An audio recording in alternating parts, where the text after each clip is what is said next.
Hello guys, আসসালামু আলাইকুম। কেমন আছেন সবাই? তো আজকে আমি একটা ফুল বানাবো, কাগজের ফুল। সেই জন্য আমি এখানে 4টা কাগজ নিয়ে নিয়েছি। এই কাগজগুলোকে এভাবে ভাঁজ করে নিচ্ছি।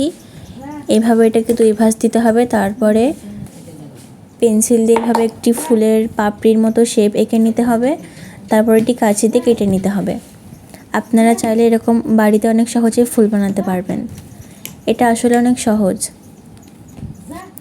ক্যামেরাতে আমার এই কাগজটা একটু সাদা রঙের মনে হচ্ছে, কিন্তু কাগজটা আসলে সাদা রঙের না, এইটা আকাশি রঙের। তো এবার আমি এটা কেটে নিয়েছি, ফুলটা এবার খুলে নেব। দেখুন কি সুন্দর ফুল হয়েছে।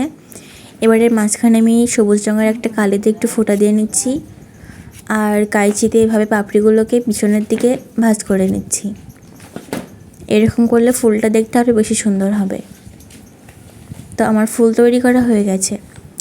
এইভাবে আমি আরও কয়েকটা ফুল তৈরি করে নেব। তো আমি এখানে মোট 4টা ফুল তৈরি করেছি। এই ভিডিওটা ভালো লাগলে অবশ্যই লাইক কমেন্ট করবেন এবং চ্যানেলটা সাবস্ক্রাইব করবেন। আল্লাহ।